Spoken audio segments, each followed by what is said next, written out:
तारीख थी 31 अक्टूबर 1984, जब भारत की पहली महिला प्रधानमंत्री श्रीमती इंदिरा गांधी को उनके ही बॉडीगार्ड्स ने गोलियों से भून दिया। ये कोई आतंकवादी हमला नहीं था, ये कोई विदेशी साजिश नहीं थी। ये हमला उनके अपने घर के अंदर हुआ था, उनके सामने, उनकी आंखों के सामने, उनके सबसे करीबी सुरक्षा घेरे के अंदर उनकी हत्या कर दी गई। आज हम आपको कोई कहानी नहीं सुना रहे हैं, आज हम आपको 3D एनिमेशन के जरिए वो सुबह लाइव दिखाने वाले हैं, जैसे कोई अदृश्य कैमरा हर एक पल रिकॉर्ड कर रहा हो, जब भारत की पूर्व प्रधानमंत्री श्रीमती इंदिरा गांधी की उनके ही बॉडीगार्ड्स द्वारा हत्या कर दी गई। नमस्कार दोस्तों, आप देख रहे हैं क्रिएटिव हिस्टोरियन। वीडियो में आगे बढ़ने से पहले वीडियो को लाइक जरूर कर लें, क्योंकि आज हम इतिहास को हर एक दृश्य, हर एक किरदार और हर एक खून के दाग के साथ जिंदा करने वाले हैं।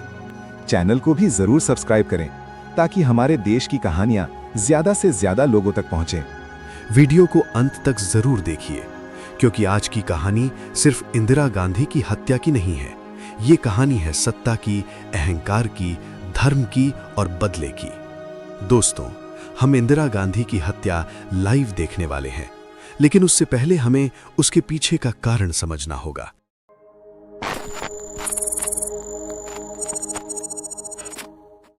इंदिरा प्रियदर्शिनी गांधी पंडित जवाहरलाल नेहरू की बेटी थीं, लेकिन सिर्फ नेहरू की बेटी बनना उनके लिए कभी काफी नहीं था। साल था 1966, जब देश ने पहली बार एक महिला को प्रधानमंत्री बनते देखा। लोगों ने कहा, यह ज्यादा दिन नहीं टिक पाएंगे, लेकिन इंदिरा गांधी ने सबको गलत साबित कर दिया। अब कहानी शुरू होती है 1970 के दशक से। पंजाब उस समय भारत का सबसे समृद्ध राज्य था, लेकिन सिख समुदाय को लगता था दिल्ली उनकी बात नहीं सुन रही। उन्हें चाहिए था ज्यादा अधिकार, ज्यादा स्वायत्तता और अपनी पहचान। फिर 1973 में आता है आनंदपुर साहिब प्रस्ताव। इसमें कहा गया कि पंजाब को ज्यादा आजादी मिलनी चाहिए, लेकिन दिल्ली को यह बात पसंद नहीं आई। इसी दौरान एक नाम उभर कर आता है, जरनैल सिंह भिंडरानवाले। किसी के लिए वे संत थे और किसी के लिए उग्रवादी। उनके भाषण तेज थे और उनके शब्द आग जैसे थे। युवाओं को वे बहुत जल्दी आकर्षित करते थे। धीरे धीरे उनके समर्थक हथियार उठाने लगे, हिंसा बढ़ने लगी और दिल्ली सरकार कमजोर दिखने लगी। 1982 से 1983 तक स्थिति पूरी तरह बिगड़ चुकी थी। भिंडरानवाले और उनके समर्थक स्वर्ण मंदिर परिसर में रहने लगे। वहीं से आदेश दिए जाते थे, वहीं हथियार जमा होते थे। सिख धर्म का सबसे पवित्र स्थान अब एक हथियारबंद अड्डा बन चुका था। इंदिरा गांधी के सामने अब दो ही रास्ते थे, या तो झुक जाएं या ताकत इस्तेमाल करें। जून 1984 में इंदिरा गांधी ने एक बड़ा फैसला लिया। स्वर्ण मंदिर में सेना भेजी जाएगी। इस मिशन का नाम रखा गया ऑपरेशन ब्लू स्टार। 3 जून को पंजाब में कर्फ्यू लगा और 5 जून की रात मंदिर परिसर से गोलियों की आवाज आने लगी। स्वर्ण मंदिर के अंदर भिंडरानवाले मारा गया और साथ में सैकड़ों लोग मारे गए। सिख समुदाय के लिए यह अपमान था, आस्था पर हमला था। उन्हें लगा सरकार ने उनकी आस्था को कुचल दिया। इसी जख्म के अंदर बदले का बीज पूरी तरह बोया जा चुका था। ऑपरेशन ब्लू स्टार के बाद पूरे देश में सिख नाराज थे। इंदिरा गांधी को लगातार चेतावनियां मिली। कई लोगों ने कहा इसका बदला लिया जाएगा। इसी गुस्से में 2 लोग भी जल रहे थे, बीनत सिंह और सतवंत सिंह। ये दोनों इंदिरा गांधी के बॉडीगार्ड थे। खुफिया एजेंसियों ने कहा सिख बॉडीगार्ड हटा दीजिए, लेकिन इंदिरा गांधी ने इनकार कर दिया। उन्होंने कहा, अगर मैं सिख बॉडीगार्ड हटा दूं तो मैं अपने देश को क्या मुंह दिखाऊंगी। उन्होंने अपनी मौत को स्वीकार कर लिया था।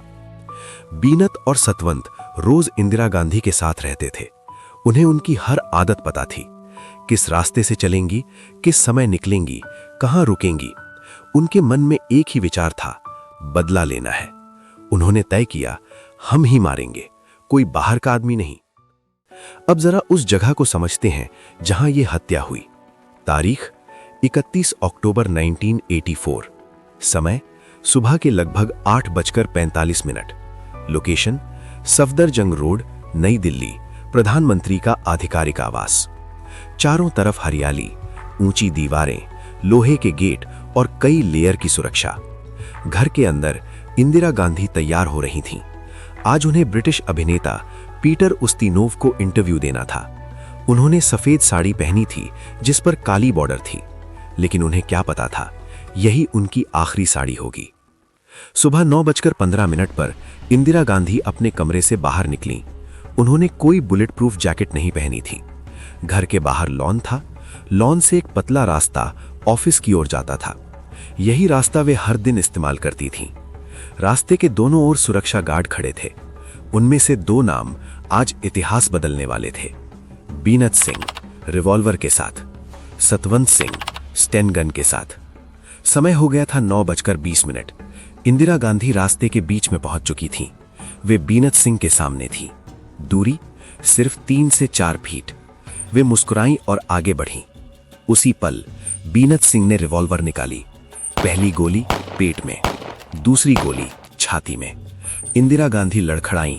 तभी सतवंत सिंह ने मशीन गन उठाई और 30 से ज्यादा गोलियां इंदिरा गांधी के ऊपर चला दी। पूरा रास्ता गोलियों की आवाज से गूंज उठा। प्रधानमंत्री जमीन पर गिर चुकी थीं। सफेद साड़ी लाल हो चुकी थी। बीनत सिंह ने हथियार नीचे रखा। उसने कहा, मैंने अपना कर्तव्य निभा दिया। तभी दूसरे गार्ड्स ने फायर किया और बीनत सिंह मारा गया। सतवंत सिंह भी गंभीर रूप से घायल हुआ। इंदिरा गांधी को तुरंत कार में डाला गया और एम्स अस्पताल ले जाया गया। डॉक्टरों ने पूरी कोशिश की, लेकिन शरीर से बहुत ज्यादा खून बह चुका था। दोपहर 2:20 पर इंदिरा गांधी मृत घोषित कर दी गईं। लेकिन कहानी यहीं खत्म नहीं हुई। दिल्ली जल उठी। देश भर में दंगे भड़क उठे।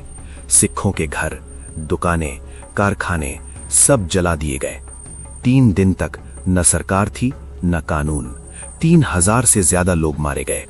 एक औरत की हत्या का बदला पूरे सिख समुदाय से लिया गया और भारत खुद से हार गया। 31 अक्टूबर 1984 एक औरत की मौत नहीं थी, ये भारत के विवेक की परीक्षा थी और हम उस दिन हार गए।